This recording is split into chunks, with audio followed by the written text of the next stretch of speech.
नमस्कार दर्शक बंधु मु चंद्रकांत सिंह वेलकम करुच्ची आज नुआ वीडियो को आमर नुआ यूट्यूब चैनल नुआजीवन रे। दर्शक बंधु आज वीडियो अच्छी आज विषय वस्तु या रही कि जेकोसी समस्या को आम सहजरे समाधान केमिति करि परिबा। दर्शक बंधु आपन जीवन में एमती केबे समस्या आसीथिबो कि नै मु कहि परिबिनी, तो निहाती मोर भावना अच्छी कि निश्चित रूप से एमती समस्या आपन जीवन में केबे ना केबे आसुथुबो कि आपन को समस्यार समाधान बाट केबे ना केबे मिलु नथुबो। आपन एते मात्रा विचलित हो पड़ती कि किछि लोक तो आत्महत्या कर दियंती। दर्शक बंधु यदि आपन जीवन में एमती केबे होइतिबो तो मैं आशा कर भिडियो को देखला परे आत्महत्यार चिंता आपन मन दूरी जीव बोली। यही छोट उदाहरण माध्यम आज ये भिडियो को संपूर्ण करने बुझा वीडियो को शेष करने चेष्टा करी। छोट उदाहरण माध्यम जदि आपणकर जीवन में कौन सी गोटे समस्या आसी आपड़ से समस्या को समाधान करने चेष्टा करिजंती अर्थात आपड़ कर्म करिजंती तो आपन को समस्या समाधान बाट मिलू नहीं, ताले मु गोटे मात्र कथा कहबी कि आप एकदम शांत हो जातु, पूरा नीरव एकुटिया आप नीरव होगी बसी जातु। निश्चित रूप से आपको मनर चिंतन द्वारा आपको प्रेरणा द्वारा केबे ना केबे कौन सी प्रकार आपको समस्या समाधान बाट मिल जाव। तो यही कथा को प्रमाण करने मुझे छोट उदाहरण टे देवी।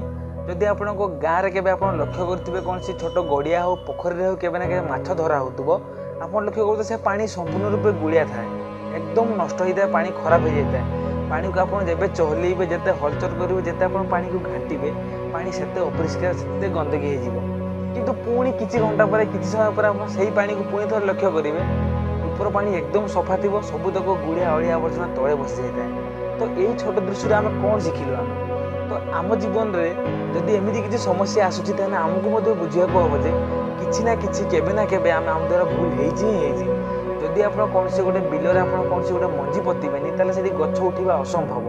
आप कहे कि घास मंजी तो एमती उठुची, तो घास कथा मु कहूनी, सपोज आपको धान कथा कहूँ कि अन्य जेकोसी कथा आपको कहूँ जदि आप मंजी पतिबेनी ताले से गछ उठा असंभव। ठीक सेमती जदि आम मान जीवन में कौन सी गोटे समस्या आसूची आमको यह बुझा हम जे केबे ना केबे आम द्वारा भूल होती आम से विचलित हबानी, आम एकदम शांत होगी समाधान बाट आम निजे काढ़ा आमको बा आप मन भर जब आप एकदम शांत हो निज आत्मा भी आपको प्रेरणा दब कि यही टाइप आप से समस्या समाधान करूँ बोली। यहाँ हूँ अंतर कथा, जुक्तिर कथा नुहे, भावनार कथा, विश्वासर कथा, यहाँ धैर्यर कथा। यहाँ तो आम से गड़िया पोखरी यही आम शिक्षा मिलूँ कि जदि से पानी किसी समय शांत हवा द्वारा जदि अपरिष्कार जिन सब तले बसी जाऊँगी पुणी सब परिष्कार पानी ऊपर रही जाऊँगी तो आम जदि से समस्या घेरटा समय जो समय आम प्रोब्लेम हो असुविधा हो आम जब एकदम शांत होकर बसीजा आमको समस्या समाधान बाट निश्चित रूप से मिल जाव। यार अर्थ आप बुझंतुनि कि आप वर्ष जाक केबे पाठ पढ़ेनि परीक्षा हल जाकि बस पड़े कहे कि नहीं मोर उत्तर आपे आपे मिल जाए, मो समस्या शांत होगी बस पड़े समस्या समाधान हो सेमती केबे आप भावतुनि। जदि आप पाठ पढ़ी हाँ खामखियाली हो कि सीरियसली हो आप पाठ पढ़ी अथच से समय आपंकर पर्टिकुलर जिन आपंकर मन पड़ूनी तो जदि मुझे आपको विश्वास देकी कहि आप पढ़ी से जिनसा एकदम शांत होकर बसी जातु से प्रश्न को देखला निश्चित रूप से तार उत्तर आप मन भर आसो। कारण यहाँ मो जीवन में घटी अनेक पिला जीवन में घटी आपन जीवन में घटी अथच आप कथा को गुरुत्व देकी आप अनुभव करना। तो मुझे आशा करुँच कि यही समस्या आप जीवन जब आसुव तो यही ट्रिक माध्यम आप समाधान करेंगे भावुवे। तो आप विचलित होकर आत्महत्या कर चिंता करेंगे, कारण मनुष्य जीवन बहुत अमूल्य। तो आप विचलित हवा द्वारा केवल समाधान हो पारनि के भी। तो आप एकदम शांत हो जातु, विश्वास रखु, भरोसा रखु निज उपर अर्थात निज आत्मा रूप से आत्मा ही आपको निश्चित रूप से बाट देखिए।